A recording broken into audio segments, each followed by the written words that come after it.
L'été, le massif des Alpes est un territoire qui peut réserver bien des surprises.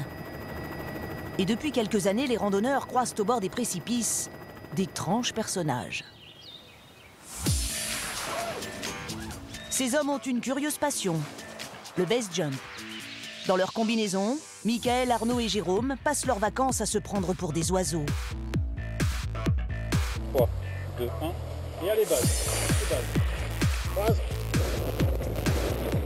Ils sautent dans le vide, l'air gonfle la combinaison pour leur permettre de voler quelques secondes et ils ouvrent un parachute.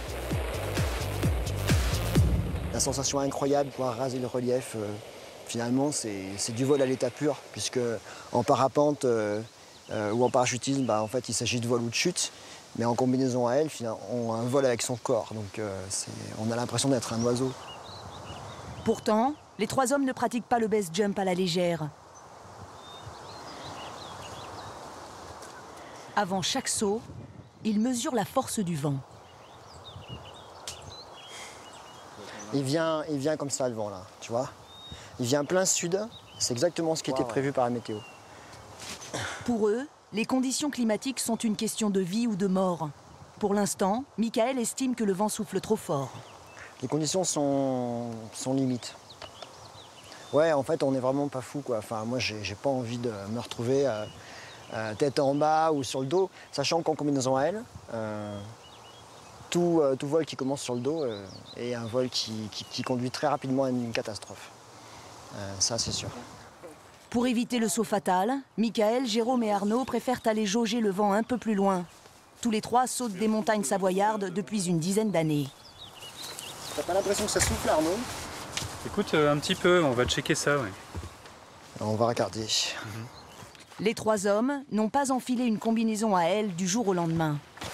Il est nécessaire d'avoir une bonne pratique du parachutisme, une pratique assez longue, 300, 400, 500 sauts, le temps d'apprendre comment utiliser le matériel, de se familiariser aussi avec la chute, et ce qu'on peut faire pendant qu'on chute, parce qu'on peut se diriger, on peut s'orienter.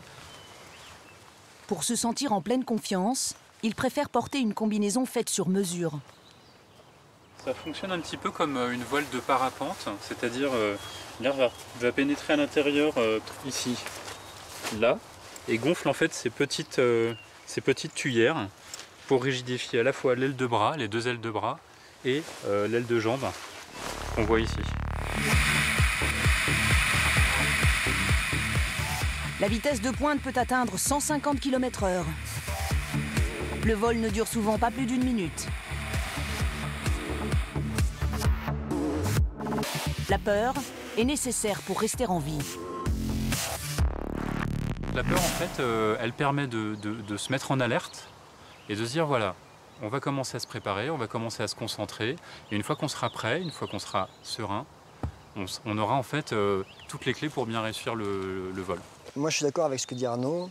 Je relativise un petit peu aussi par rapport à la peur, parce qu'en base, en fait, on vit tous cette expérience de la peur. Et pour ma part, la seule manière de ne pas me laisser submerger par la peur, c'est d'arriver à calculer, tout simplement en lançant un caillou, en chronométrant, en mesurant la hauteur. Et à l'intérieur, dans la tête, il y a un combat qui se livre entre la raison et l'émotion. Et l'un prend le pas sur l'autre, plus ou moins. Et souvent, quand on décide de sauter, c'est que la raison l'emporte sur l'émotion. Bon, je vais me concentrer 1 minute et après on y va. Malgré toutes ces précautions, ils savent qu'ils risquent leur vie à chaque saut. Hein, les bases.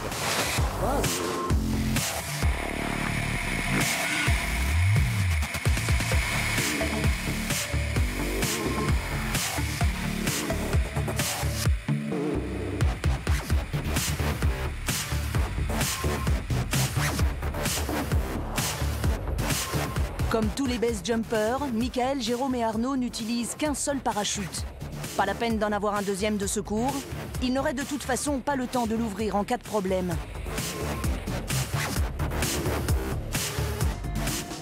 Ils déclenchent l'ouverture à environ 200 mètres du sol.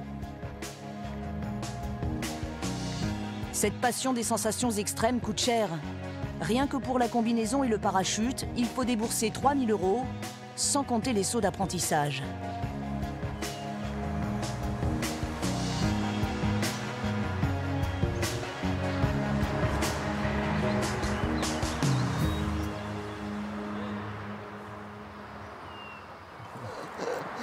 super.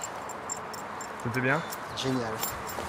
Très bon saut, l'air portait bien en plus. J'ai réussi à pas lâcher Arnaud tout du long.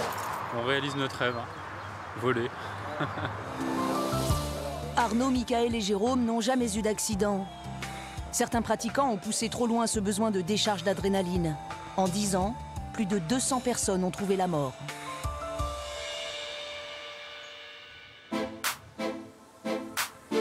Au départ de Lyon, ces adolescents ont choisi des vacances beaucoup moins risquées. On est loin d'un temps du mois de juillet, mais tous ces jeunes s'en moquent. Pour rien au monde, ils ne rateraient leur départ en colo.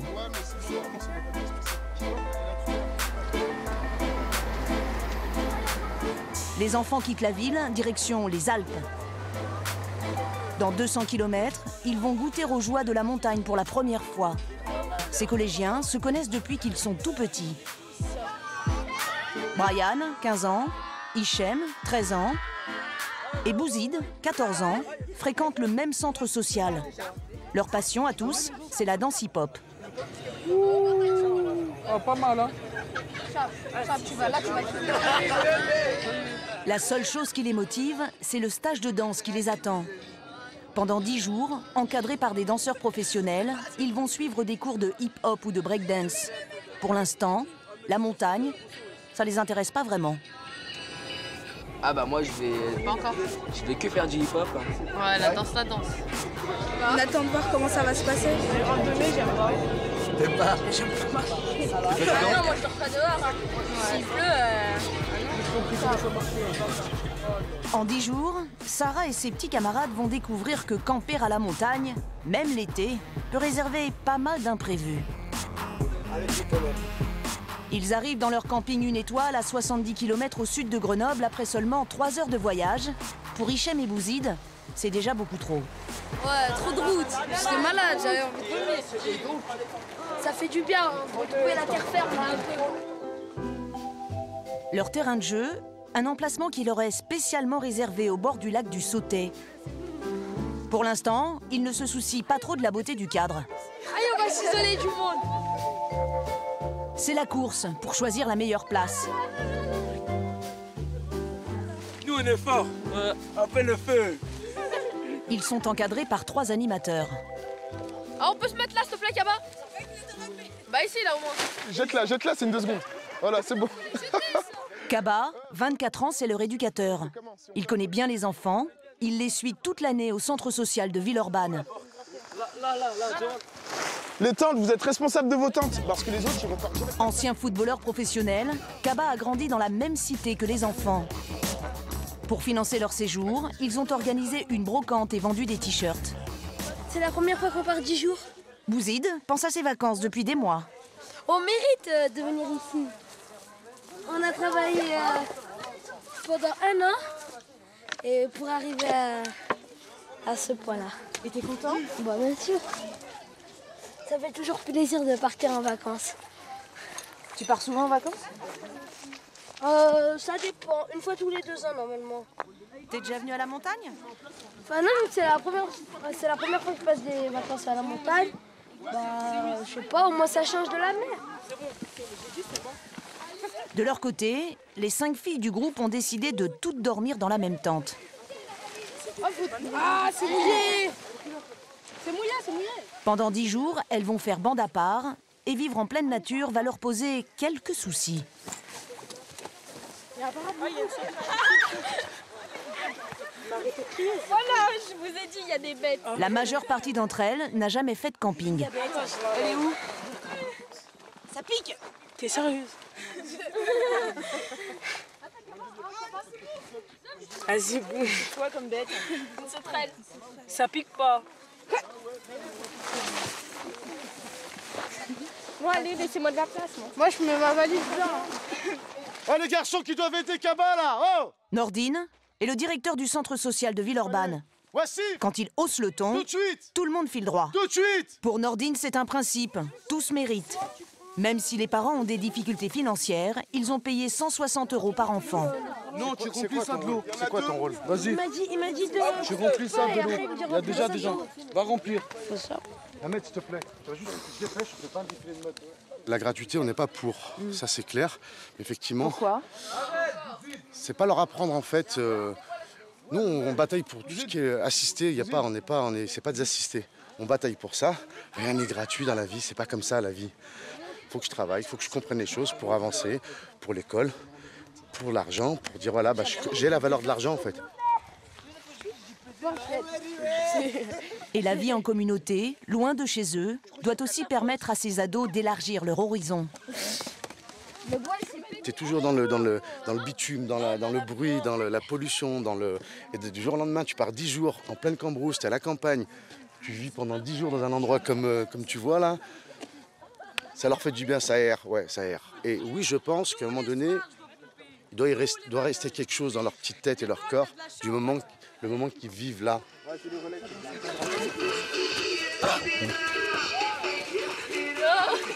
Et en 10 jours, ils vont s'en faire des souvenirs. La danse, le lac, les copains et une invitée capricieuse, la météo.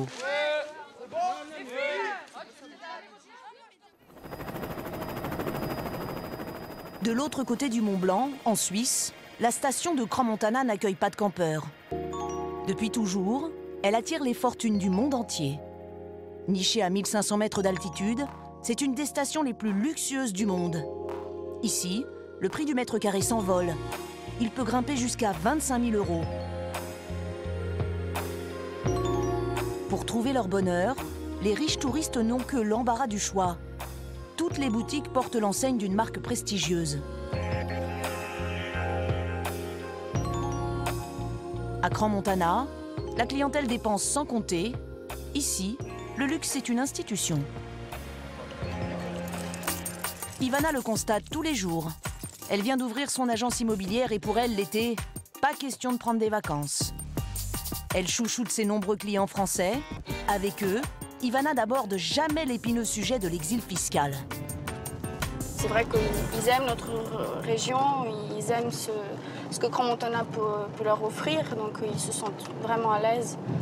Mais c'est surtout, je pense, par rapport les problèmes privés qu'ils ont là-bas. Voilà. Pour des raisons fiscales, vous voulez dire? Tout à fait, oui. Voilà. Ce matin, Ivana rend visite à une nouvelle cliente française. Elle vend son immense chalet. La milliardaire veut bien montrer sa maison. Bonjour. Mais pas son visage. Vous allez bien? Tout bien pour l'instant, merci. Garder l'anonymat, un gage de discrétion sur la future transaction. Il y a combien de mètres carrés dans la maison habitable? Il y a environ 1000 mètres carrés. Environ, oui, d'accord. 1000 mètres carrés en centre-ville valent 11 millions €. Non négociables. Ce sont des objets d'exception, donc on ne peut pas tellement négocier, effectivement. On sent la crise sur ce genre de biens? Non. On ne sent pas la crise, là. Ivana propose un service sur mesure à sa riche cliente. Elle filtre les acheteurs potentiels. La première chose qu'elle a faite, c'est de m'envoyer une liste de 5 clients en donnant leur nom, justement, pour se protéger, bien sûr, et en même temps, pour me demander si je ne voyais pas d'inconvénient à ce que ces clients viennent visiter. Là-dessus, je lui ai dit que non. Voilà, j'aimerais pas avoir affaire à plusieurs personnes. Je préfère avoir une personne, mais vraiment qui va s'occuper correctement. Mais au moins, elle filtrera la clientèle et elle verra vraiment si ce sont des gens sérieux ou pas. Avant de visiter, on va aller voir cette magnifique vue. Les éventuels acheteurs devront donc prouver qu'ils ont le budget pour s'offrir cette maison.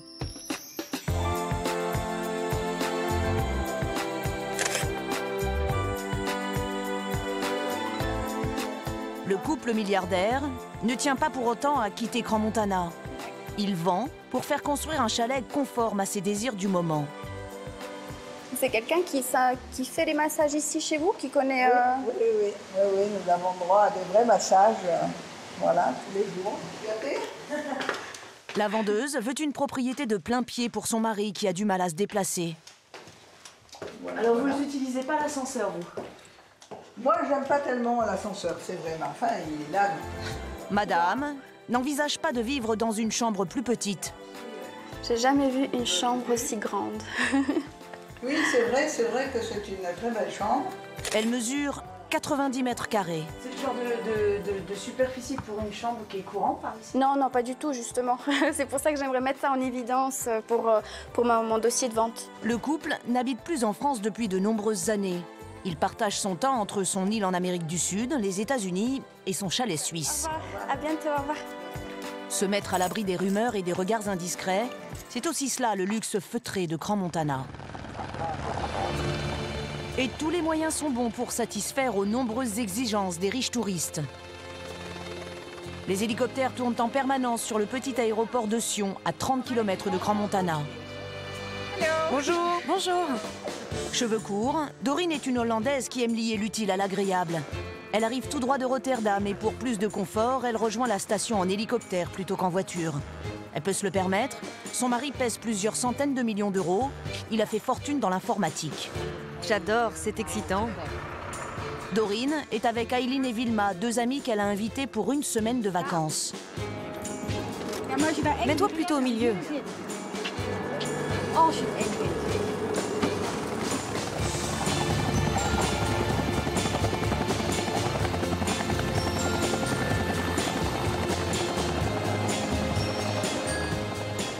Les trois femmes se connaissent depuis 30 ans. Et régulièrement, elles s'accordent une semaine toutes les trois. Sans mari, sans enfant. Et pour ces vacances, leur budget est illimité. Super génial. C'est une ascension express. Il ne faut que 7 minutes pour rejoindre Crans-Montana, alors qu'en voiture, elles auraient mis plus d'une demi-heure. L'hélicoptère ne se pose jamais dans le centre de la station pour une simple question de nuisance sonore. À leur arrivée, un chauffeur attend les trois amis. Bonjour. Comment allez-vous? Très bien, et vous? Bienvenue. Je vous présente mon amie Vilma. Bonjour. Vous avez fait bon voyage? Parfait, ravi de vous voir. Le chauffeur n'est là que pour elle, et sa mission du jour, c'est de les conduire à l'appartement de Doreen.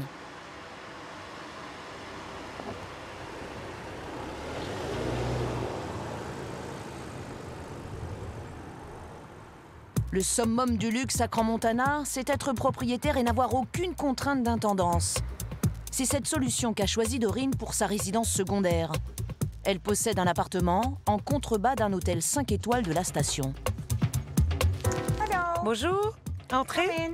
Il y a 3 ans, Doreen et son mari ont acheté sur plan cet appartement de 200 mètres carrés. Ils ont déboursé 5 millions d'euros, sans compter les finitions et la décoration. La seule chose qu'il y avait ici, c'était les fenêtres, bien sûr. Et la porte d'entrée. J'ai fait mettre une cheminée juste là. Et puis, j'ai préféré une cuisine ouverte. Mais pour Doreen, le vrai luxe, c'est d'être chez elle. Ici, une chambre à coucher. Tout en profitant des services d'un palace. Ici, c'est notre chambre à coucher. On a 3 chambres comme celle-ci. Ce sont nos propres meubles. Mais les draps et tout le linge de maison sont ceux de l'hôtel. Ils viennent aussi faire le ménage. Les peignoirs sont ceux de l'hôtel. Et ils s'occupent de tout pour la salle de bain.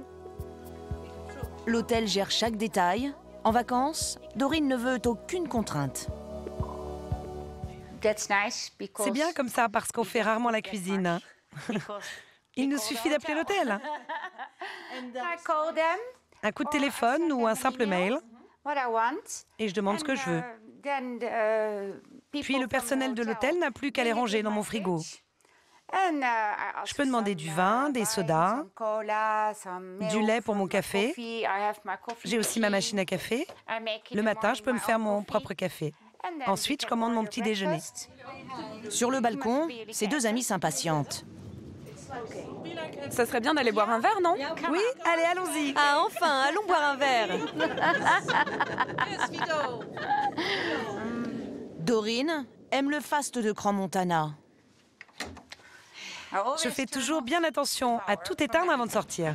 Mais ce qu'elle aime par-dessus tout, c'est la sécurité. Et vous fermez pas la porte à clé? Non, il faut passer 3 portes avant d'arriver jusqu'ici. Du coup, c'est pas nécessaire. Ce n'est pas partout que l'on peut laisser son appartement ouvert. Mais ici, on le fait. Les appartements communiquent directement avec l'hôtel. Ici, le luxe va se nicher jusque dans le sous-sol. Pour l'hiver, ils ont installé le chauffage sous les dalles. Du coup, pas de glace et pas de glissade.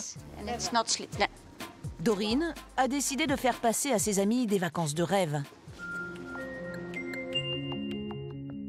Ici, ce sont les propriétaires étrangers qui possèdent les plus gros chalets.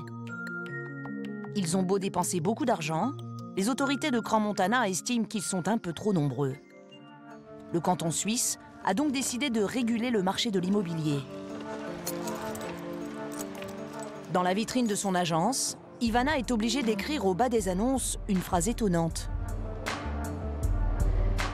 On a une nouvelle loi qui est rentrée en vigueur en 2008, qui a bloqué pour le moment donc le marché pour les étrangers. Alors, pour quelle raison? Les gens qui viennent ici, qui achètent un appartement, puis qui laissent peut-être toute l'année vide l'appartement, on évite ça en fait, tout simplement. On aimerait bien que les gens y viennent, ils se sentent bien.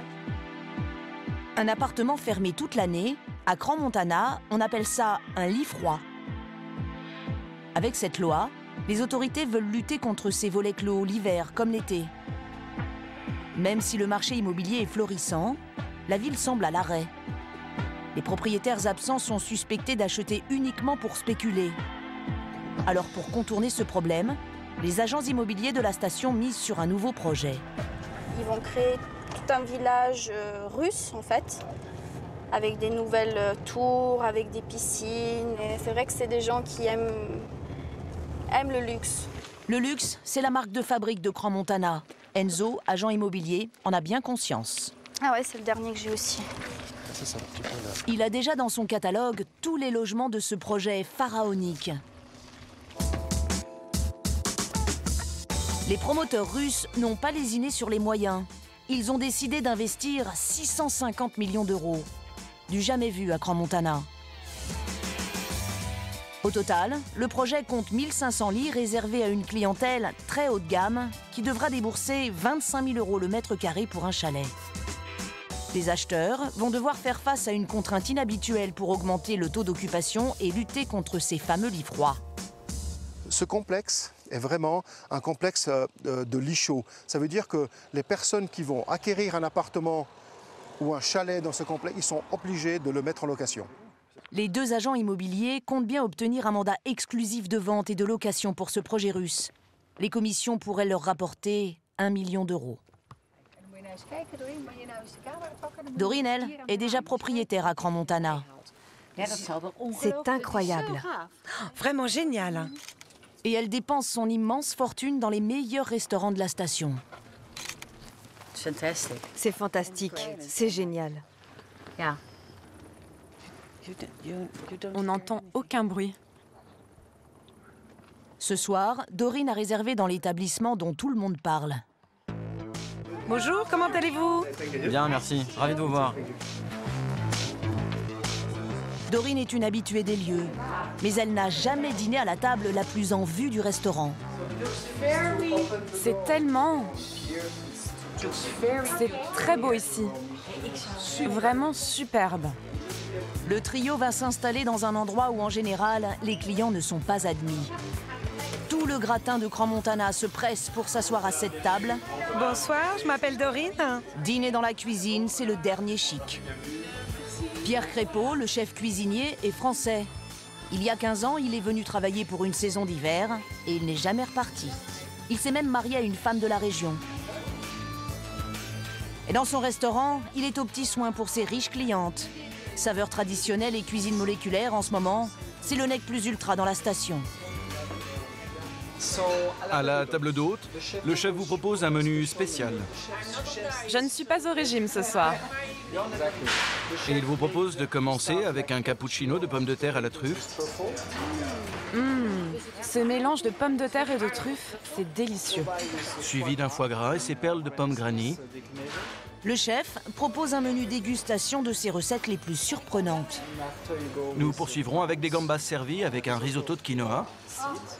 Et la dernière note salée, nous vous proposons du veau. Merci. Et avec le vin, c'est divin. Dorine, Vilma et Aileen savourent chacun des 6 plats proposés. Merci beaucoup, madame. Merci beaucoup. C'était vraiment parfait. Je suis navrée de ne pas parler français. Moi aussi. Désolé, sorry. Merci beaucoup. Le repas a coûté à Dorine 450 €. Merci beaucoup, bonne fin de soirée. C'était très bon. Merci beaucoup. Cette soirée était merveilleuse, c'était fantastique.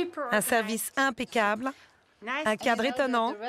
Et le restaurant était incroyable. Ça vous a plu d'être dans la cuisine? Oui. Oui. C'était super. C'était génial. Et maintenant, vous faites quoi? Et maintenant, les 3 drôles de dames vont se coucher. Les vacances de Dorine, Vilma et Aileen ne font que commencer. Bonne nuit. Demain, le programme, c'est encore plaisir et détente. En montagne, l'hélicoptère n'est pas réservé qu'aux riches clients des stations suisses. Il sert aussi à sauver des vies. Les gendarmes du peloton de haute montagne de Modane sont en alerte. Un randonneur est en danger. Dans un premier temps, il va faire suffisamment jour pour déjà arriver sur zone et extraire la personne. Cédric, le pilote, 2 médecins et un secouriste n'ont pas 1 minute à perdre. Comme avant chaque intervention, David, le médecin, regarde le ciel, inquiet. La météo, on a un plafond qui est un peu bas, là, notamment sur la partie sur Rochemelon. Malgré une météo menaçante, l'hélicoptère décolle car il s'agit du moyen le plus rapide pour accéder aux blessés. Les gendarmes disposent d'informations incomplètes sur la localisation et l'état de la victime. Ils savent seulement que le randonneur en détresse se trouve quelque part près d'un glacier à 3000 mètres d'altitude. Il y a sur le glacier ou alors je sais pas, l'alerte c'est Philou qui l'a pris alors je sais pas. Ah ils sont là, il y en a 2 heures plus bas, rien en bleu, 100 mètres plus bas là. Après quelques minutes de survol, les sauveteurs repèrent 3 personnes au pied de la paroi. Allez on rentre dedans. On récupère la longe et je commence à le descendre. Et presque pas de temps en descente. On va poser vers le premier gars en avant 8, 7, 6, 5, 4, en avant 3, en avant 3, en avant 2, à gauche un poil, à gauche un poil. L'approche est délicate. La forte pente, les cailloux glissants rendent la manœuvre périlleuse.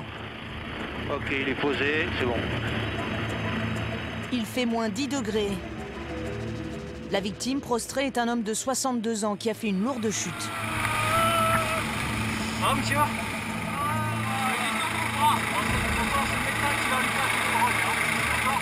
David, le médecin, doit vite établir un diagnostic. C'est comment votre prénom? Roger. Ok, moi c'est David. Le médecin se rend vite compte qu'à la possible fracture du bras pourrait s'ajouter d'autres blessures bien plus graves. Au niveau de la douleur, vous avez mal dans le cou? Ouais, on va... Où ça? En bas, derrière, à droite. Là, oui. Je suis froid. Malgré la morphine, la victime a encore très mal au dos. Le membre sup. David redoute une fracture de vertèbre. Il décide alors d'immobiliser totalement le randonneur.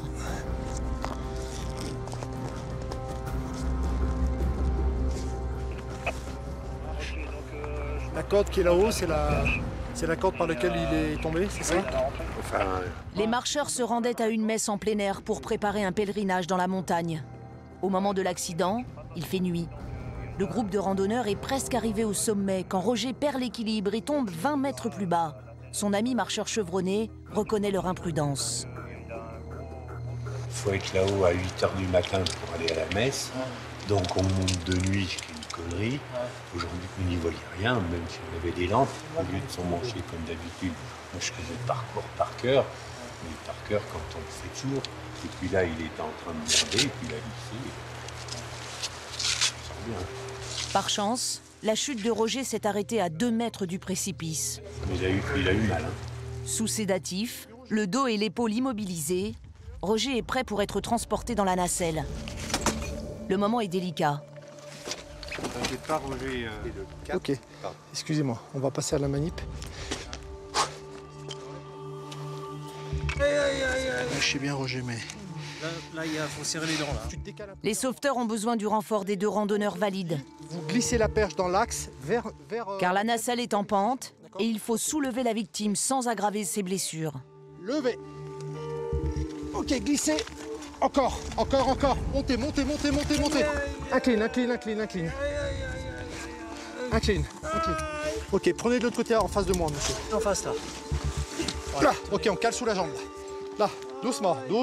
Faut lever et on descend tout doucement. Tout doucement, parce qu'il est mal le doc. Ça va, Yvan? Tout doucement. Venez vers moi. Ok, encore un peu. Ok, on pose tout doucement.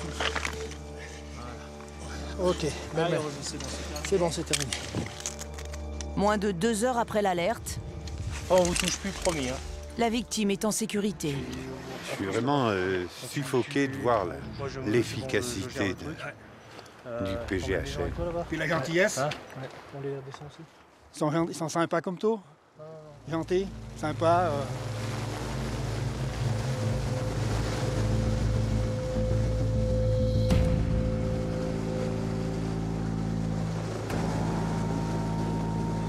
Au moment de l'élitroyage, Roger ne semble plus souffrir.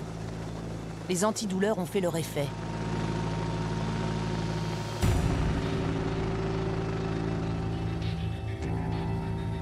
L'hélicoptère se dirige vers Saint-Jean-de-Maurienne, l'hôpital le mieux adapté pour traiter une éventuelle fracture de la colonne vertébrale. 20 minutes plus tard, la victime est prise en charge par les médecins de l'hôpital. Pose sur les jambes. Allez. Ils doivent examiner Roger au plus vite pour connaître l'état exact de ses traumatismes. La mission des gendarmes s'arrête là. Le but, c'est de la sortir de la situation dans laquelle elle se trouve et puis surtout de l'emmener rapidement dans un milieu hospitalier pour qu'elle soit prise en compte rapidement au niveau médical. C'est bien assisté. Roger va subir une IRM et un scanner. Ils ne révéleront aucune lésion à la colonne vertébrale. Il souffre d'une luxation de l'épaule, de plusieurs côtes cassées et de légers problèmes respiratoires. Après quelques jours en observation, il est rentré chez lui. Pendant les grandes vacances, les gendarmes interviennent le plus souvent pour des randonneurs en détresse. Ce matin, ils rentrent le plus vite possible à la base. Ils ont pour mission d'être opérationnels 24 heures sur 24.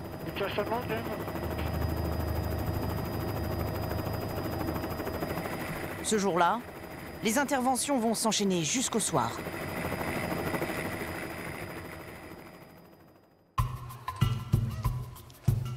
Le Mont Blanc, sommet culminant de l'Europe, et rêve de 250 000 marcheurs qui choisissent tous les ans d'en faire le tour à pied.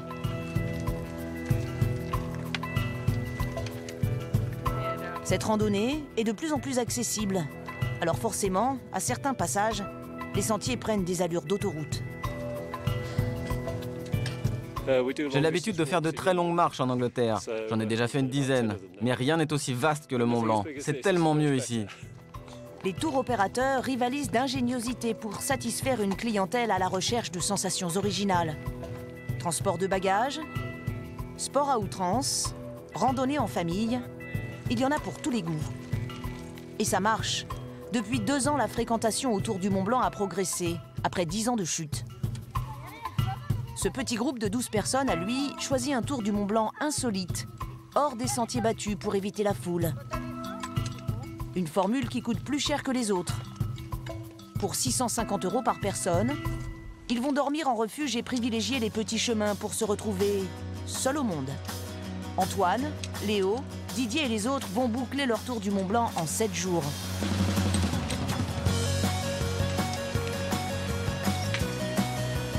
Camille, Sophie et Gaël vont aussi découvrir à quel point la randonnée n'est pas toujours une partie de plaisir. On va aller monter tout là-haut. C'est vrai? Oui, parce que je vois pas d'autre issue. Léo? Oui, dès le début, là, on commence fort, oui. On fatigue. Par contre, on a perdu notre guide. Joël, le guide, cherche une solution pour passer le premier obstacle de la randonnée. Vous avez été scoop? D'habitude, les randonneurs traversent ce torrent sans s'arrêter. C'est rare qu'il y ait de l'eau comme ça. Mais il y a tellement plu depuis une dizaine de jours que le torrent est au maximum. Pour le montagnard, hors de question de mouiller ses chaussures. Alors Joël décide de construire un pont. C'est l'aventure. Mais ça risque de prendre un certain temps. De son côté, Didier, lui, a une autre idée. Alors moi, je vais tenter une autre solution. Oh, allez. Dans une eau glacée, il n'hésite pas à traverser pieds nus. En quelques secondes, il rejoint l'autre rive. Le héros des premiers kilomètres, c'est lui. Bravo! Bravo! La plupart des autres marcheurs suivent Didier comme un guide. Didier! Didier, tu peux me porter? Hop. C'est profond, peut-être vous bien remonter assez haut. Joël, le guide, lui, s'obstine. Seul contre tous, il continue d'entasser les pierres. Alors que les enfants, eux, se jettent à l'eau à leur tour. Vas-y Léo, allez. Allez, allez, ouais!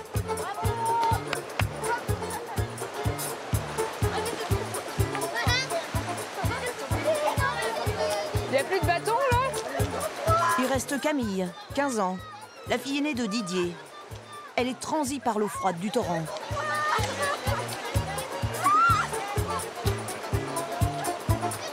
Devant les petits du groupe, Camille se rend bien compte qu'elle est un peu ridicule et ça finit par la vexer. J'ai trop froid. C'est pas drôle. Hein. Oui, ça commence à se réchauffer. Bon, pour marcher, parce qu'on a froid, là. On va refroidir. Le guide commence à trouver la pause un peu longue. Allez, c'est reparti. Les deux familles de randonneurs ne sont pas au bout de leur peine. Tant pis, hein. On fait 100. Pour couronner le tout, la neige s'invite brusquement en plein mois de juillet. En montagne, la météo peut vite devenir hostile. Comme si ça suffisait pas de monter, il fallait qu'il y ait de la neige en plus, quoi. Histoire qu'on patine encore plus.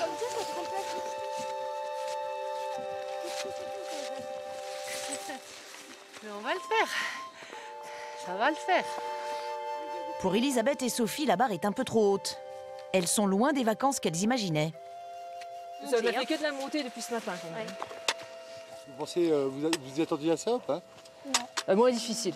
Oui, moins difficile. Ouais, c'est ça, oui. Beaucoup moins difficile. Des plus petits parcours qu'il nous faudrait. Mais alors, il faut des arrêts plus fréquents. Ou des arrêts plus fréquents aussi, oui, ça serait une bonne idée. Non, ça. mais moi je trouve que là, vraiment, on fait des longues. C'est des longues distances. Des longues trajectoires. Il aurait fallu des mulets pour me porter. Pour le guide, la neige en été, c'est la routine. Joël trouve que le groupe lambine un peu. À quelle heure on arrive en fait? On est censé arriver. Tu connais le problème de la montagne. On doit aller d'un point A à un point B. Et si on est toujours arrêté, le point B, il est de plus en plus inaccessible. Donc c'est difficile pour moi de te dire quand on arrive si on s'arrête régulièrement. Non, et ainsi de suite. Non, mais on va tous marcher ensemble. C'est pas toi tout seul qui m'intéresse, c'est le groupe. Oh, dommage. Tu comprends bien?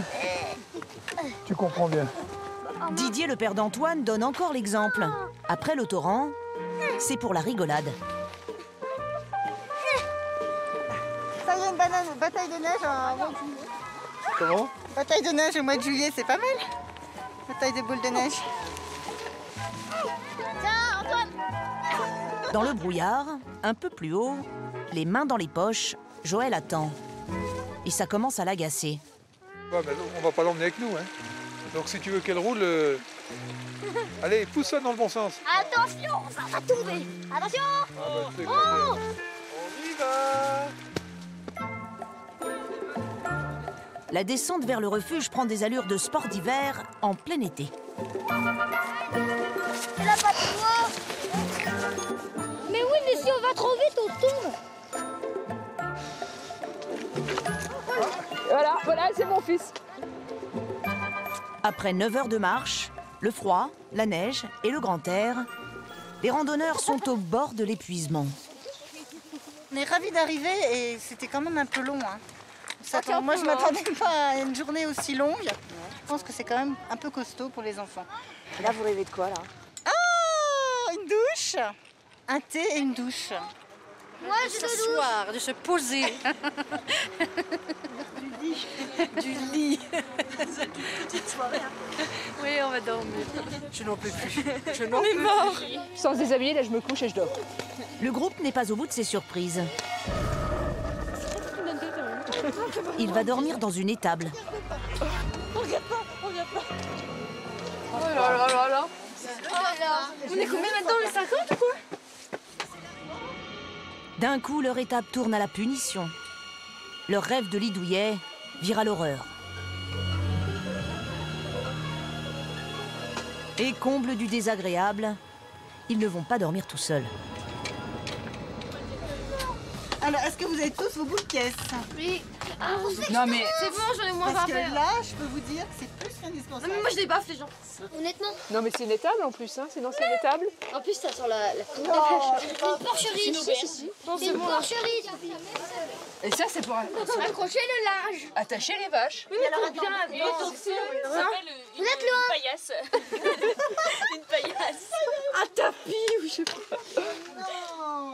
Oh le cauchemar, réveillez-moi. Réveillez-moi, c'est un cauchemar. Là. On n'est pas près d'oublier. Ah bah ça je te le dis. Hein. On s'en fout. C'est vrai, au point où on en est, c'est pas grave. Il est à peine 10 h du soir. Dans le dortoir, on entend presque les mouches voler. Elisabeth est la seule encore debout. Moi je dors là, mais quand il faut que j'aille me déshabiller. Malgré leur déception, les randonneurs se sont écroulés sans demander leur reste. Ils rêvent tous du Mont Blanc et d'une belle journée d'été.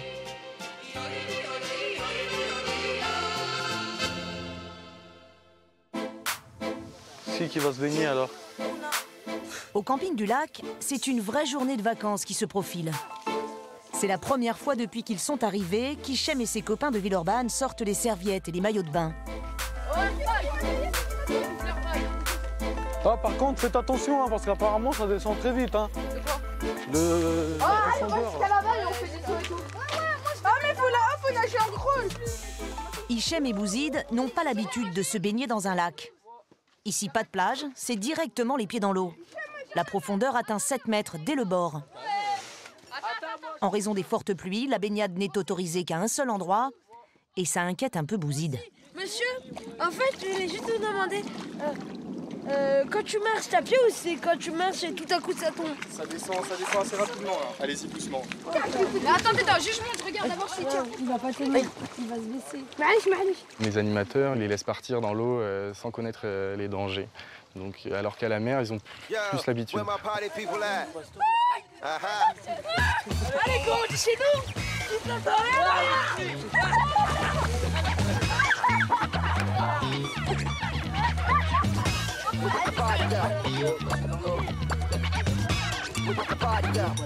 Les ados n'ont pas l'habitude non plus d'une eau à 18 degrés.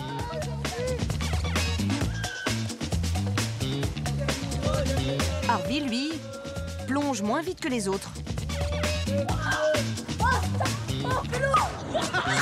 Et il abandonne rapidement. Oh, la tête de moi est trop froide. L'eau froide et moi ne sommes pas compatibles.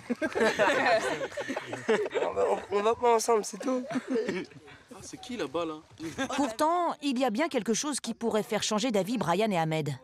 Oh la vie de ma mère a des meufs. Oh, je te jure, j'ai envie d'y aller. On va aller voir Titubé là. Allez. Hein? Si je vais jusqu'à là-bas pour tomber sur des moches. Ah non. Finalement, la température de l'eau a le dernier mot. Mohamed, lui, revient du ponton et il est ravi de la rencontre. Hein? Vous avez rencontré les filles? Ah ouais, elles sont trop gentilles.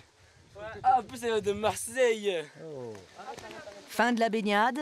Pour tous les ados maintenant, c'est cours de danse. Et il ne faut pas être en retard. On se reconcentre.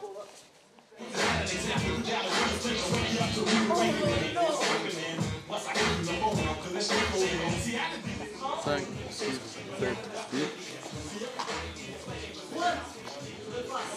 Les enfants de Villeurbanne se mélangent à d'autres élèves qui viennent de toute la France.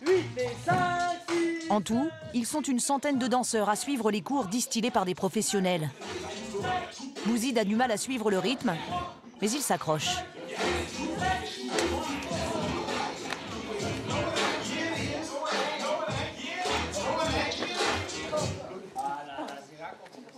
Brian et les autres garçons du groupe ont jeté l'éponge depuis un bon moment.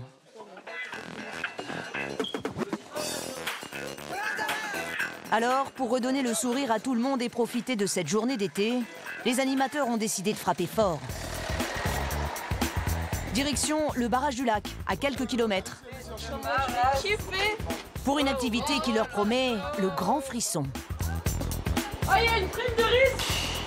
Ouais, prime de risque! Eux qui aiment les sensations fortes, ils vont être servis. Ah là là! Dans quelques minutes, ils vont se retrouver accrochés à une tyrolienne perchée au-dessus de 100 mètres de vide. Il y a la pression qui monte. Faut dire la vérité, faut avouer, ça fait peur. La pression. Kaba déploie tous ses talents d'animateur pour essayer de détendre les enfants.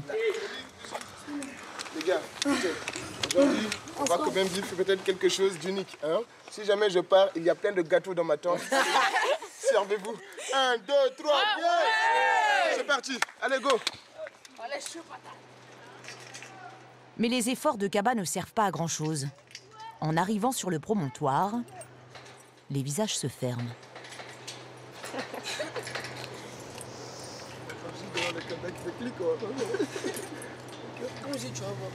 Maman, je t'aime, c'est ça? Bouzid est le premier à oser s'élancer. Ok, alors. Moi, je peux pas sans croire. Non, non, c'est elle après, c'est moi. Je me tiens là. Donc, comme je t'ai montré, soit tu te mets. Tu veux me tenir comme ça, là? Là, comme ça, regarde. Sinon, tu peux mettre une main.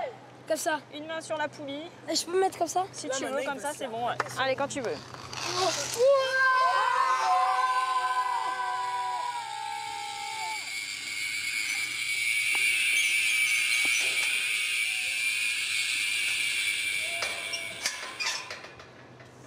Alors, qu'est-ce qui vient?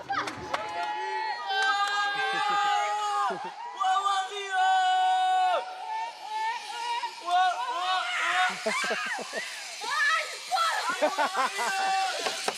il y a de la balle, j'ai envie de le refaire, wallah. Oh, la mec, de la bombe, wallah, de la bombe.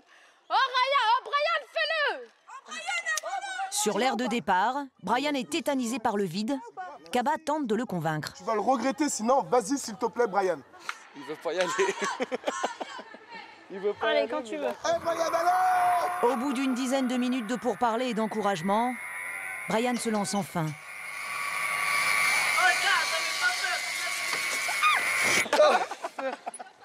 Ah, je l'ai fait plus.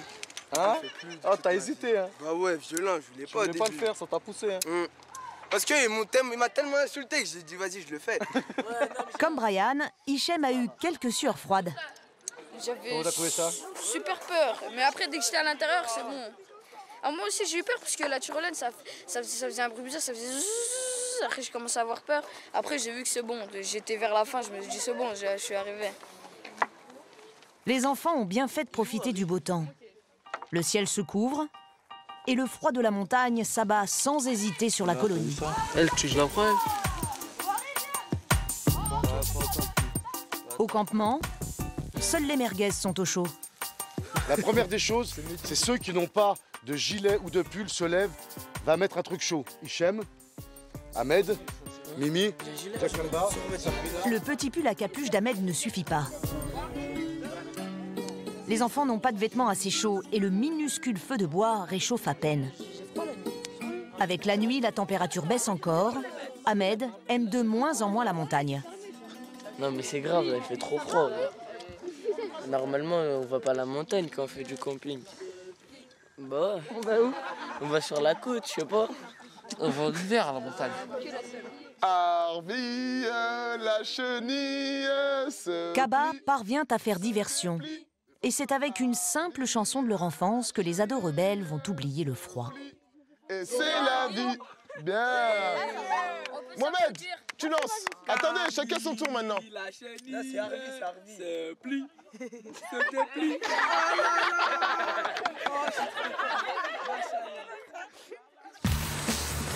À Modane, pour les gendarmes de haute montagne, la fin de journée est beaucoup moins tranquille. Et en fait, on part pour une personne qui apparemment a une grave intoxication.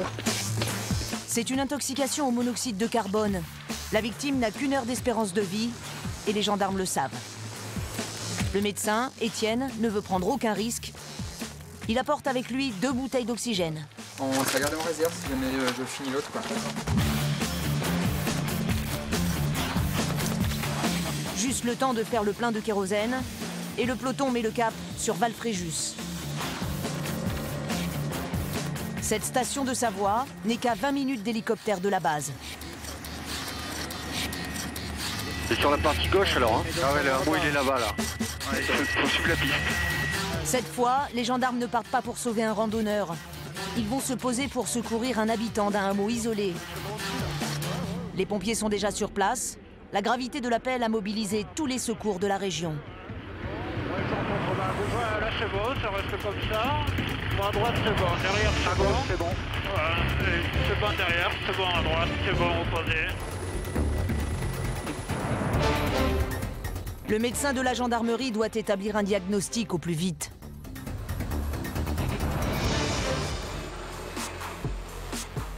À l'intérieur, Marianne, 17 ans, est inconsciente. Les pompiers l'ont déjà placée sous oxygène. Ah oui, les intoxications au monoxyde de carbone, c'est toujours prendre au sérieux. Étienne prend les choses en main. Le cas est grave. Le monoxyde de carbone peut provoquer un arrêt cardiaque à tout instant. Alors le médecin pose une perfusion pour injecter au plus vite des produits si son état s'aggrave. La jeune victime était dans la salle de bain quand elle a perdu connaissance. C'est un chauffe-eau défectueux qui est à l'origine de l'intoxication. Son père, paniqué, a tout de suite prévenu les pompiers.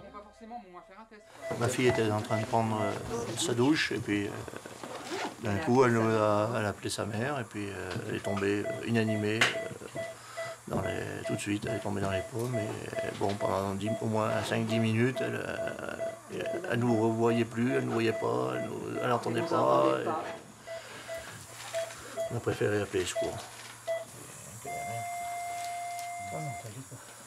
Quand j'ai vu ma fille qui, en 10 minutes qui ne répondait plus, j'ai vraiment eu peur. Je pense qu'elle est entre de bonnes mains et c'est bien d'avoir un hélico, ça permet la rapidité d'intervention. C'est super. Hein. Grâce à l'oxygène, Marianne reprend peu à peu connaissance. Elle n'est pas tirée d'affaire pour autant. Sa grand-mère reste inquiète.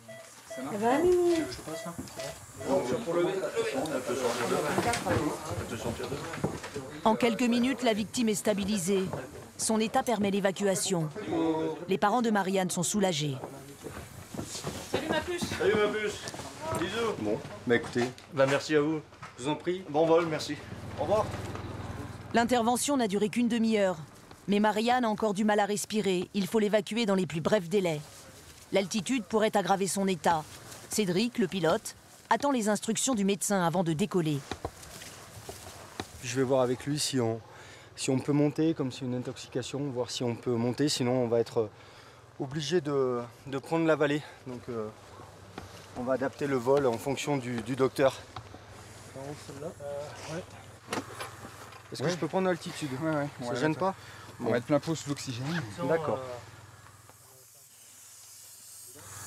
Ça va bien se passer. La jeune fille va être évacuée vers un hôpital de Lyon. 40 minutes à peu près. 40-45 minutes.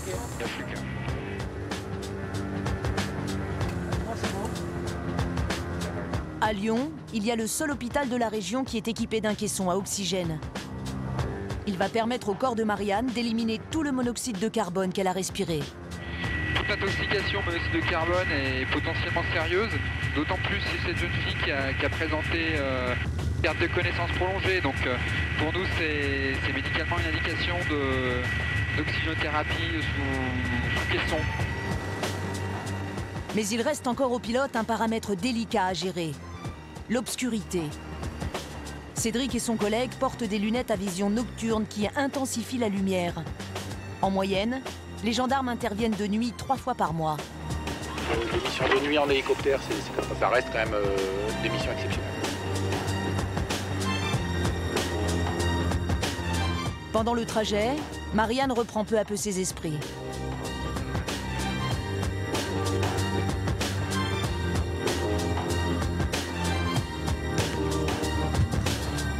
Comme prévu, le vol a duré 45 minutes. On arrive à destination, ça s'est bien passé pendant le transport. Donc là, ouais, les choses s'orientent bien maintenant, c'est cadré. Comme Marianne, 5000 personnes par an sont victimes d'une intoxication au monoxyde de carbone. La jeune fille va passer 2 heures dans le caisson à oxygène. Elle sortira de l'hôpital dès le lendemain. Aujourd'hui, elle ne souffre d'aucune séquelle.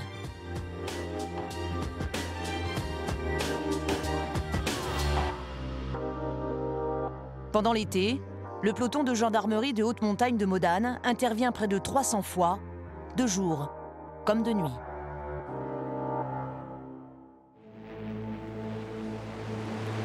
À 150 km de la base des gendarmes, Chamonix. L'été, la station de Haute-Savoie attire des milliers de randonneurs et d'alpinistes de tous les âges. La ville est dominée par le Mont Blanc, prolongé par le glacier des Bossons.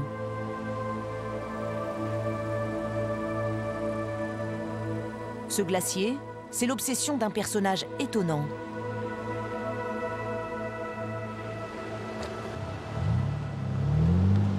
Sur les chemins de montagne, Daniel Roche ne passe pas inaperçu avec sa voiture de sport.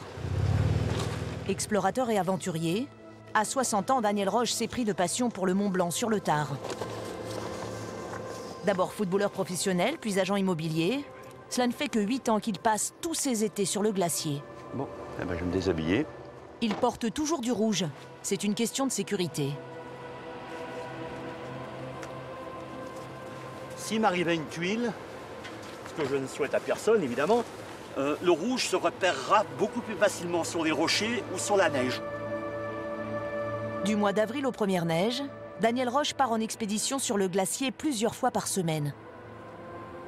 C'est vrai que c'est quand même... c'est abrupt. C'est la partie la plus abrupte de la journée, c'est le chemin d'accès. Ah, ça va. Voilà.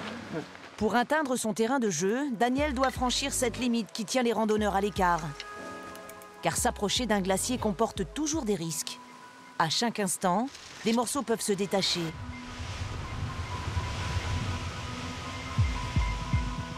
Certains ne tiennent plus que par un fil. Et les températures estivales n'arrangent rien. C'est vrai qu'avec des températures de 30-34 degrés actuellement à l'ombre, ça fond très rapidement. J'ai rarement vu le glacier fondre et couler à cette cadence-là. Hein. Si Daniel prend de tels risques, c'est parce qu'il est passionné d'aviation et obsédé par l'histoire de 2 avions qui se sont écrasés sur le glacier. On a 2 avions, c'est un paradoxal, de la même compagnie Air India, qui, à 16 ans d'intervalle, au même endroit pratiquement, ont disparu sur le Mont Blanc.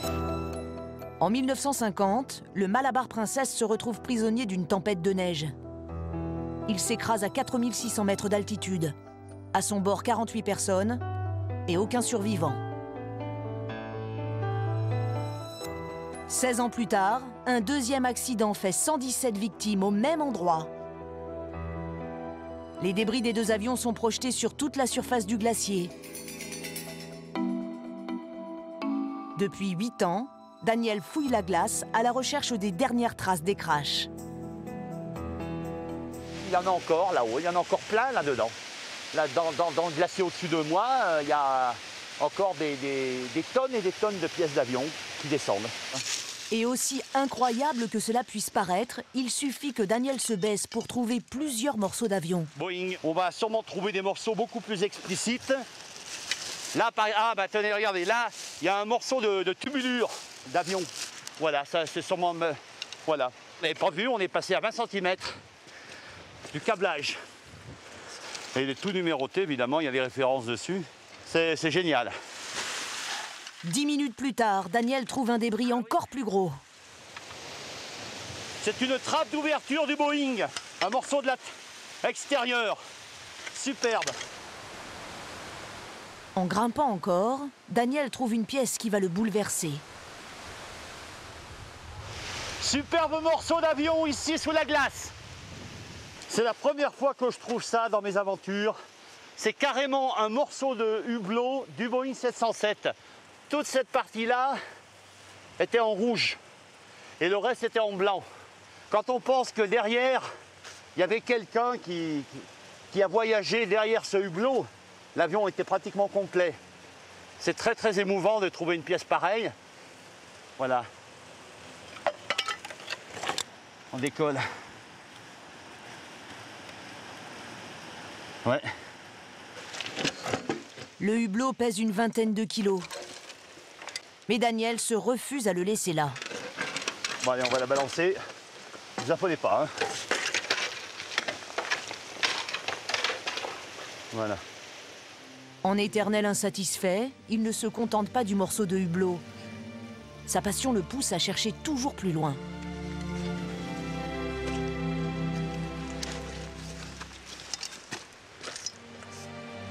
C'est vicieux comme histoire. Vous voudriez arrêter. Regardez, aujourd'hui, le hublot de l'avion, ça vous incite pas du tout à arrêter. Là, je vois un tout petit truc, c'est pas grand-chose.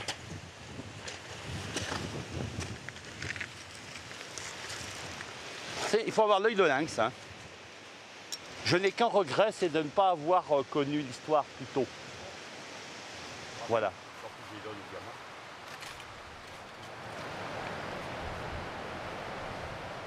En 8 ans de fouilles, Daniel a ramassé un peu plus de 5 tonnes de débris d'avion sur les versants français et italiens du Mont Blanc. Et c'est lui qui les a transportés jusqu'à sa voiture.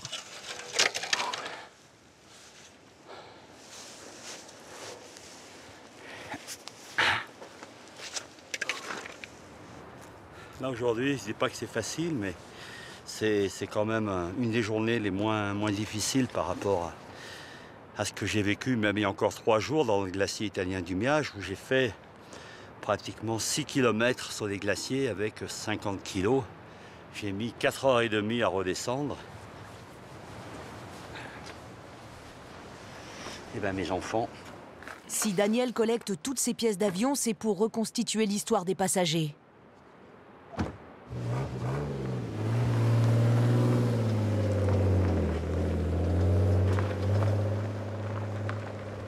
Car sur le glacier, il a aussi trouvé des restes humains.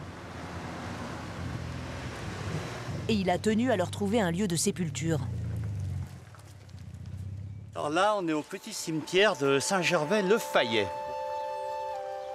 Daniel va jusqu'à collaborer avec la police scientifique pour tenter d'identifier les victimes.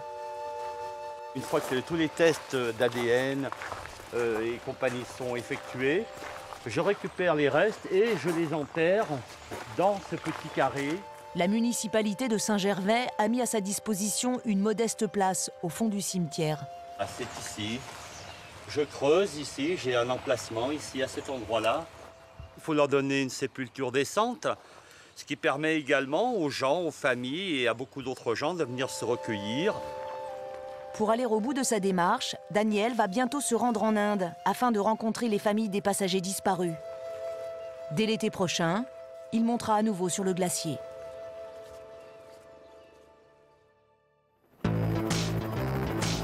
Du côté de Grand Montana, en Suisse, la randonnée s'organise plutôt autour des parcours de golf. Au mois d'août, la station est le théâtre de l'une des compétitions les plus prestigieuses en Europe. Le vainqueur gagne 2 millions d'euros. Et à cette occasion, la population de la ville est multipliée par 10. Pour les commerçants, cette semaine c'est Noël en plein été. Leur chiffre d'affaires atteint celui des fêtes de fin d'année.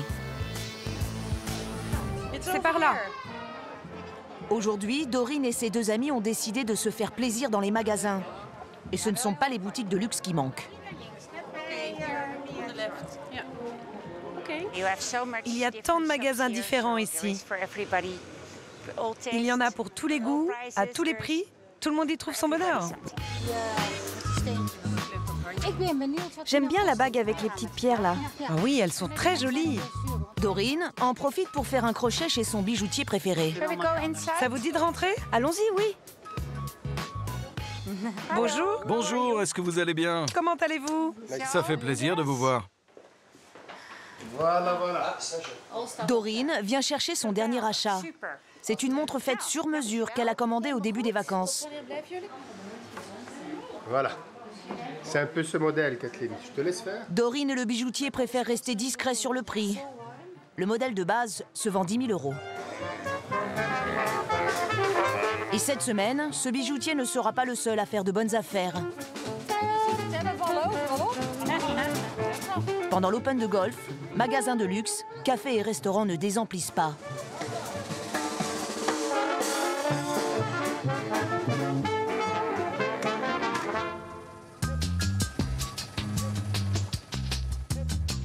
Au sommet de la station, Fabien, tu me sors les boîtes pour les herbes, s'il te plaît. nous retrouvons Pierre Crépeau. Le cuisinier français compte bien lui aussi profiter de l'événement. Originaire de Valence, dans la Drôme, il a fait toute sa carrière en Suisse. Il en a même pris l'accent. Une équipe, on est très cadré, chacun sait ce qu'il a à faire, tac, tac, tac, tac. À sa façon, Pierre prépare la compétition de golf. À peine le service terminé, le travail continue. Il se rend chez le plus gros boulanger de la station. Lui aussi, cette semaine, il ne pense qu'au golf. Tout va bien? Ça va, super, écoute, prêt pour cette grosse semaine? Vous aussi, quoi, j'imagine? On a hâte, oui. C'est un certain bloc? Comment c'est qu'un? Mercredi, non? Hier? Hier déjà? Ouais, ouais. Donc je venais voir un petit peu ce, comme je t'ai parlé au téléphone, un petit peu ces nouveaux pains burgers. Ouais, hein? très bien. Ça marche? Allez. Pierre a commandé des pains fabriqués spécialement pour lui. Voilà, Pierre. Alors? Ces petits pains décorés aux initiales du restaurant ont été conçus pour sa nouvelle recette. Et c'est un nickel, nickel, nickel, superbe. Avec le petit logo là, on avait parlé. Pour cet open, je vais faire un hamburger un petit peu original. Après, c'était l'hamburgou, petite idée, un petit truc. Pierre sait qu'un hamburger pourrait surprendre sa clientèle raffinée. Alors il exige des produits d'une qualité irréprochable. Bien léger, non, ça. C'est pour cela qu'il fait appel aux meilleurs artisans de la station. Non, nickel, non, non, ça nous on le toastera. Voilà. Un peu de croquant. Donc la mie est assez compacte, comme ça, même s'il y a le jus de la viande. Bien. Adjugé vendu. Ah, au niveau de l'été, c'est la plus grosse semaine. La plus grosse et la plus belle. Par rapport à une semaine de l'été, disons, normale, comme les semaines du mois d'août, c'est x4. x4. Super. Hey, sortez du four, magnifique. Bonne journée. Merci, bye bye. Hey, pareil. Pour Merci. composer son hamburger, Pierre est allé chercher son fromage dans les alpages de la station et sa viande chez le meilleur boucher de Cran. Donc on va les toaster pour donner un petit croustillant quand même. Donc voilà, donc ça légèrement toasté. De retour en cuisine, il prépare sa nouvelle recette pour la première fois.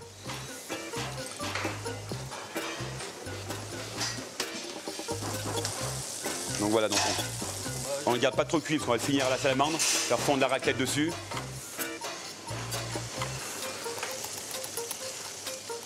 Donc, c'est top, ça sent bon ça. Nos fromages là. Donc là on a une belle cuisson de la viande avec les différents étages. Donc top, un nickel hein, hein. Je suis sûr que ça va marcher, la midi en terrasse, ça va cartonner ça.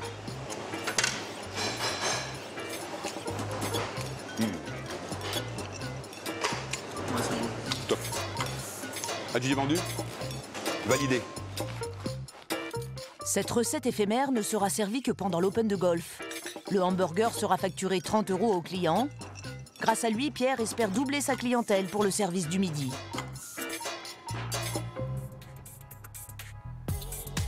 En bas de la station, après le shopping, le trio hollandais est bien décidé à prendre soin de son corps.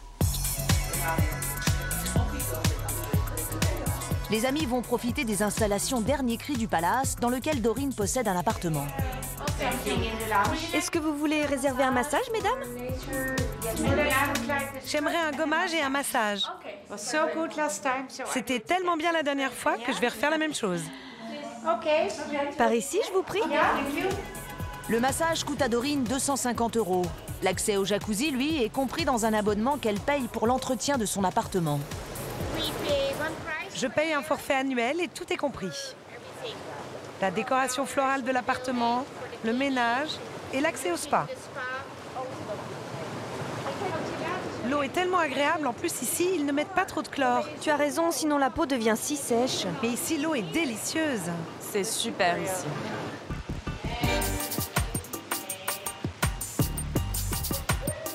L'été, Dorine partage son temps entre son yacht en Méditerranée et son appartement de Grand Montana. La formule tout inclus de luxe incite la millionnaire hollandaise à venir plus souvent dans la station suisse.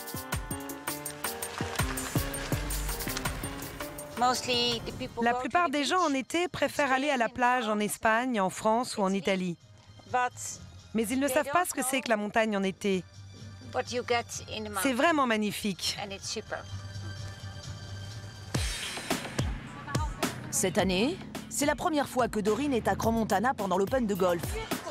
La compétition va aussi lui rapporter beaucoup d'argent. Tous les jours, elle va donner des instructions dans un restaurant au pied des pistes. Normal, c'est elle la propriétaire. Bonjour Toon. C'est génial d'avoir disposé les tables comme ça. C'est cosy, absolument sublime. C'est plein ce soir? Oui, c'est complet ce soir. Question de confiance, Doreen a fait venir de Rotterdam le manager du restaurant. 3 fondants? Tu veux quoi? 4, s'il te plaît. Doreen s'est retrouvée propriétaire du lieu l'année dernière, après un caprice de son mari multimillionnaire. Mon mari est juste là, sur la photo. Et là, il y a ma fille.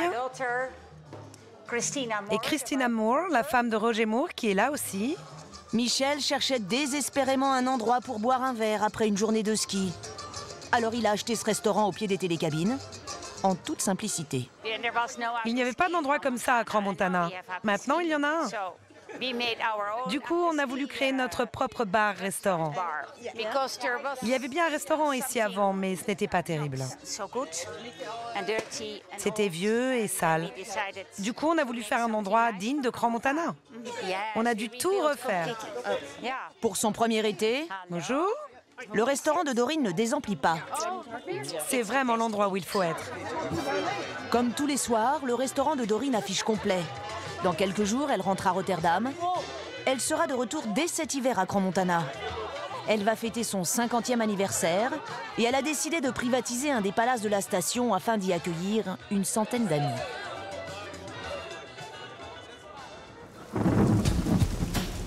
Le lendemain, au camping du lac, c'est plutôt l'hiver. La pluie a surpris Bouzid et les autres en pleine nuit. Je m'attendais pas à la pluie, mais ma mère elle m'a mis des affaires comme froid et tout. La température est brusquement descendue. Bouzid va chercher Brian qui refuse de se lever. Wow. Vas-y, tu dois sortir, le cabas, il a dit. Mais j'ai fait une paire de baskets. Mais elles sont dans le minibus. Et il y a tes converses là. Mais non, mais tu es marqué peigneux. Allez, là. Si, ouais. Brian, frigorifié, a du mal à émerger. T'as bien dormi?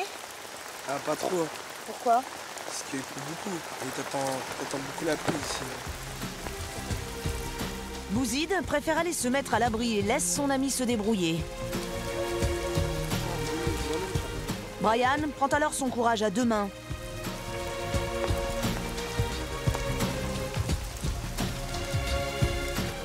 Il va arriver le dernier au petit déjeuner et il est de mauvaise humeur. Vas-y, assis-toi, tu vas manger. Assis-toi. On m'a levé. Arrête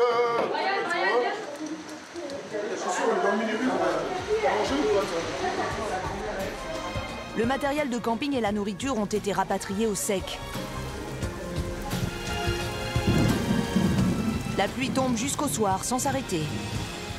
Les ados vont passer la journée enfermés. Mais la soirée s'annonce beaucoup plus réjouissante.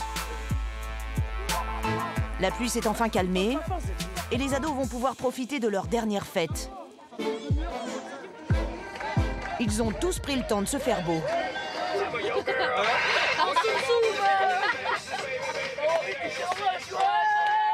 Ce soir au programme, c'est hip-hop pour tout le monde.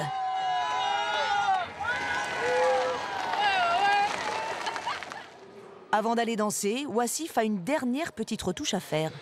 C'est bien comme ça?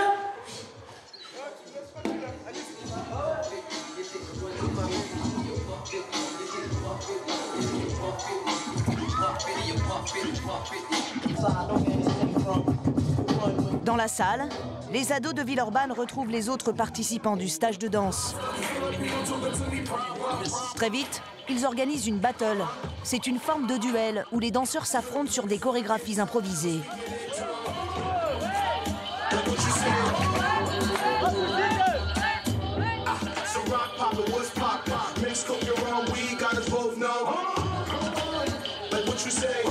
Bouzid est déchaîné. C'est lui qui fait le spectacle.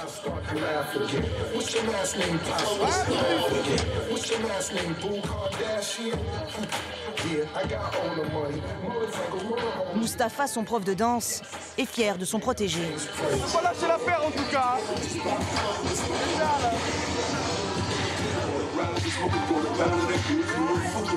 Les battles s'enchaînent.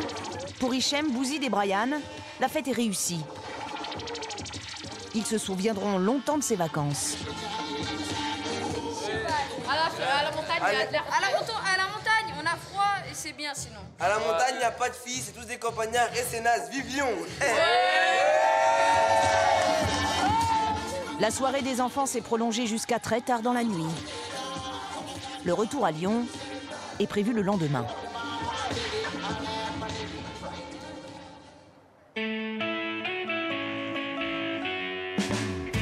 Ce matin, les randonneurs se réveillent en Italie. Le refuge français bas de gamme est bien loin. Comme avant chaque départ, les marcheurs prennent leur ration pour le midi. Et c'est toujours très très bon, c'est très agréable de varier tous les midis. Voilà. Aujourd'hui, le groupe est coupé en deux. Florence a choisi le marché toute la journée.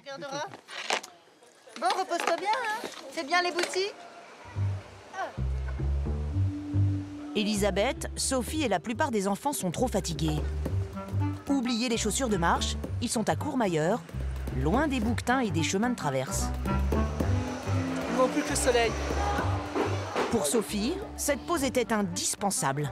Après 3 jours de montagne, voilà, la voix des personnes civilisées, ça fait du bien. C'est reposant, voilà. On ça nous fait du bien. Les muscles on pense se à autre relâchent. On a envie de... Malgré la pluie, on est mieux. Voilà. Aujourd'hui. Et on va reprendre demain. Hein. Sans aucun doute. De toute façon, on n'a pas d'autre solution.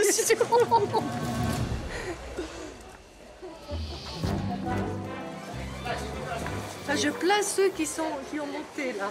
Parce que s'ils sont sous la flotte, ça ne doit pas être sympa du tout. Elisabeth ne croit pas si bien dire.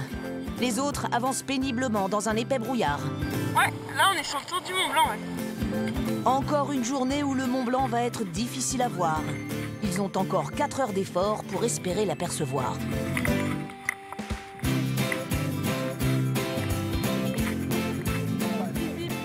À Courmayeur, Léo retrouve le sourire en marchant sur les pavés. Et sa sœur fonce dans les magasins. Ça fait quoi, Emma, alors? J'ai pris un bracelet. Vous pouvez me montrer? Il est sympa. Même si la journée est plus tranquille, il faut quand même monter. Au bout de 2 heures, ils arrivent au refuge et retrouvent les autres. Le guide leur avait promis un panorama à couper le souffle. Là, le Mont Blanc, pardon, toujours derrière les 2 personnes, si tu veux. Voilà. Dans les nuages. Là encore, la météo n'y met pas du sien. Cela fait 5 jours que le Mont Blanc joue à cache-cache avec les randonneurs. Il faut imaginer les paysages. Comment? Il faut imaginer les paysages parce que autrement. Ma question, est-ce que vous avez vu le Mont Blanc? Ah bah non, pas encore. Hein. On l'imagine. Donc. Quelqu'un l'a vu son Mont Blanc, ça. Non. Bah oui, c'est vrai que là, c'est pas de chance parce qu'on l'a toujours cherché pour l'instant, mais on désespère pas. Peut-être que demain, il va apparaître. Le lendemain, oh miracle, les randonneurs voient le soleil. C'est déjà ça. Alors, tenue d'été et lunettes de soleil sont aussi admis sur le tour du Mont Blanc l'été. Les 2 familles vont apercevoir l'objet de leur désir. Enfin, presque. Excusez-nous. Le Mont Blanc existe bien. Il est devant vous. Enfin, ça y est, le nuage vous planque le sommet, mais on le reverra hein, toute la journée. Simplement, on va profiter du rayon de soleil pour dire que on voit bien les 2 petites bosses qui sont à droite du Mont Blanc. À droite encore, c'est le goûter. On a le soleil, on a vu le Mont Blanc, voilà. Pour Léo, la marche, c'est bientôt fini. Et c'est bien la seule chose qui compte. Antoine, attends-moi. Bravo. T'as fini ton tour du Mont Blanc, bravo. Bravo, Léo. Bravo.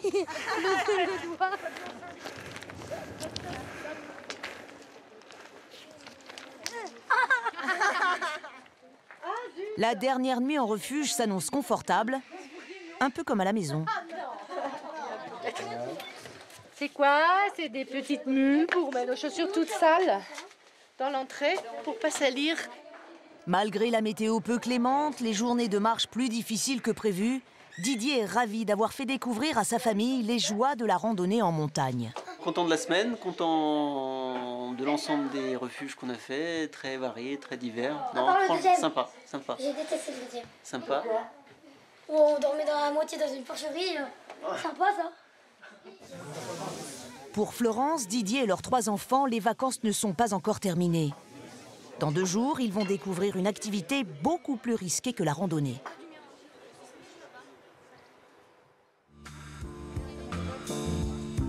Aujourd'hui, face à l'aiguille du Midi, la famille de marcheurs profite enfin du Mont Blanc qu'ils ont eu tant de mal à voir pendant 1 semaine. Ils vont aussi découvrir une discipline spectaculaire. Ah, c'est top. La slackline est une pratique qui vient des États-Unis. Elle est arrivée en France il y a 5 ans. Ah oui, viens voir comment il installe.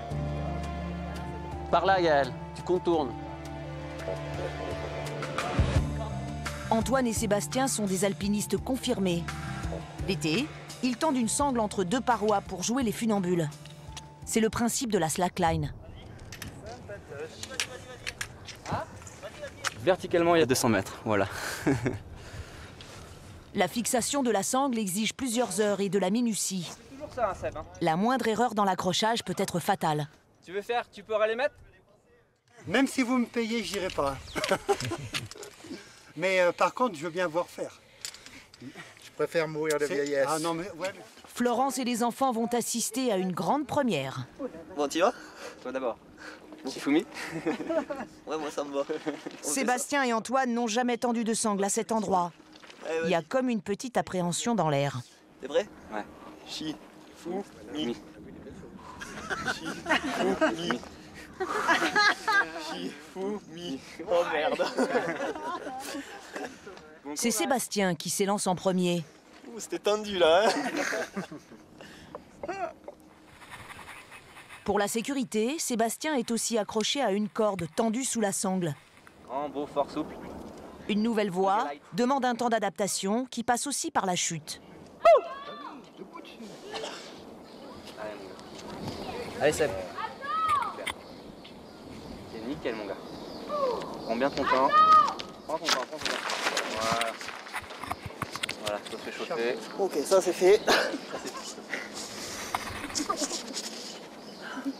Je pense qu'il faut une certaine dose de courage et beaucoup d'entraînement. Ouais.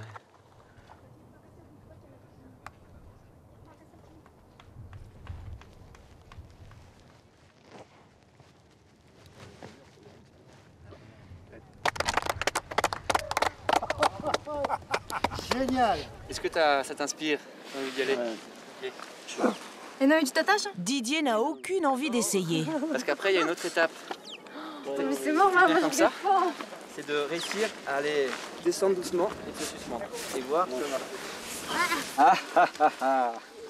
Seul membre de la famille a tenté l'expérience, Camille, la fille aînée de 15 ans. Je préviens, je crie fort. Oui. Ah ben, si t'as besoin de crier, crie très très fort. Ça aide. Il va y avoir une avalanche.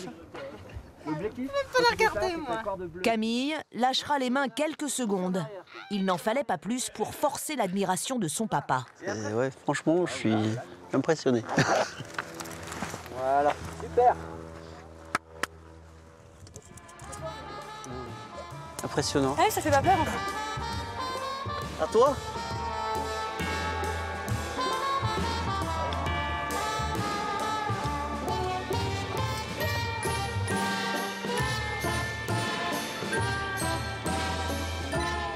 Comme Camille et ses parents, les randonneurs d'aujourd'hui cherchent de nouvelles activités pour profiter de leur été dans les Alpes.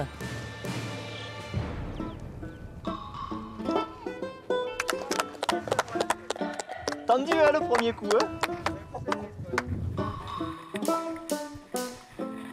Avec ce tourisme basé sur les sensations fortes, la montagne cherche à accueillir une clientèle plus jeune et toujours plus nombreuse.